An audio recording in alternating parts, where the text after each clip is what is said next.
Well, if you want to know what the latest in health fads is, there's only one place to go. That's the internet, and especially TikTok. But how good are some of these fads for you? Well, joining me on the phone is Dr. Ken Redcross, and we're going to talk about what TikTok thinks is good for our health and whether it is or not. Dr. Redcross, thank you very much for joining me on Community Spotlight. Oh, thank you for having me back on, Andy. Hello, everyone out there. Now, let's start with something that I think the nickname for it is Nature's Ozempic. TikTok is very heavy into something called Berberine. What the heck is this? I know.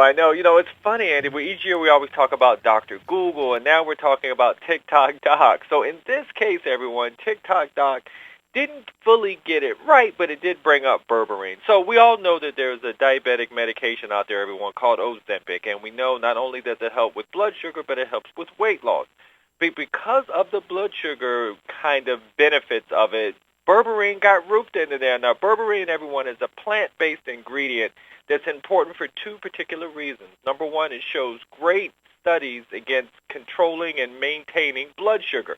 It also shows great studies for cholesterol management as well. So the reason why I say this is a good thing, Andy, is that without this Nature's Ozempic, even though they didn't totally get it right as far as the TikTok Doc, it brought in Berberine and the benefits of what Berberine can really, really do on the natural side of healing, as I like to say.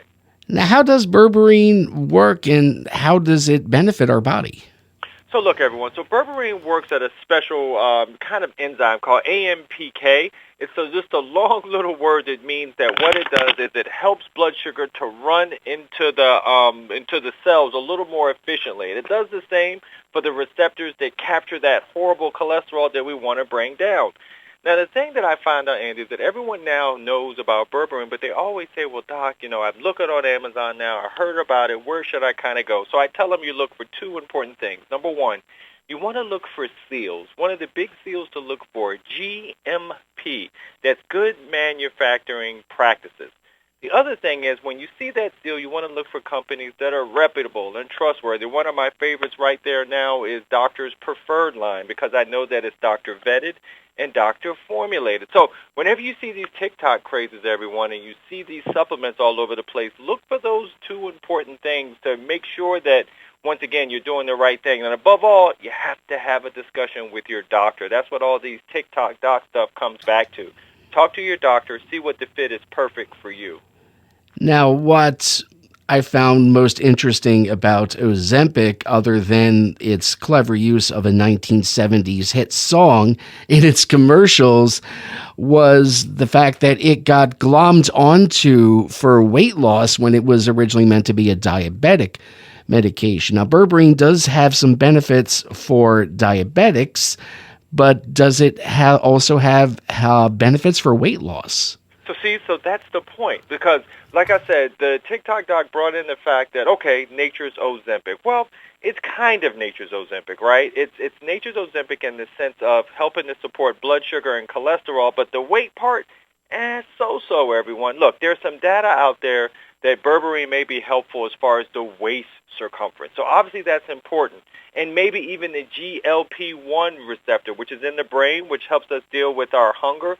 So look, there's studies going on with Berberine, but I wouldn't make sure you're taking Berberine for that reason. I'd also make sure that if you are taking the Berberine, make sure you look for it to at least be 1,500 milligrams. That's at least the research dose. So once again, these are all little bits and pieces of information that you can't really have until you talk to your doctor about them, as opposed to the TikTok doc.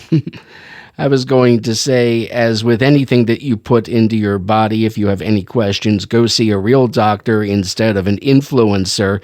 If you're interested in Berberine, what questions should you ask your doctor?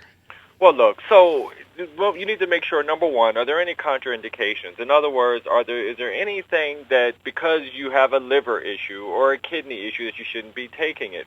The other thing is you need to say, is it okay with the other medications that I'm taking? Let's say you're on something for your blood sugar already. Berberine, can it be used? Sure. But you need to let your doctor know, because if you see the numbers start to come down, you'll want to make sure your doctor is aware of that. The other thing, too, and I always say, don't be afraid. bring the bottle in. Not necessarily just with Berberine, everyone, but any of the supplements you think you want to take, bring them into us so that we can actually go line by line, use it as an education moment as well, and maybe your doctor will say, hey, this isn't so bad, or this isn't good for you because you're on this particular medication. Let's move on to some of the other TikTok crazes out there. Water chugging challenge. At least it's not the ice bucket challenge direct into the throat, but it's quite, let's call it extreme hydration. There you go. I like the way you said it, Andy. Very much more politically correct there. You're right. Anytime we hear anything chugging in our lives, everyone, it's always, allows you to focus and say, all right, what's going on? But in this case, we're talking about the water chugging challenge. Now, it may sound like it's not a big deal. You're just drinking as much water as you can, and that's just fun and games, but it really isn't fun and games. It's just the opposite. Our body doesn't like that much water at one time. It brings down our sodium level, everyone, and that can be dangerous to us long term.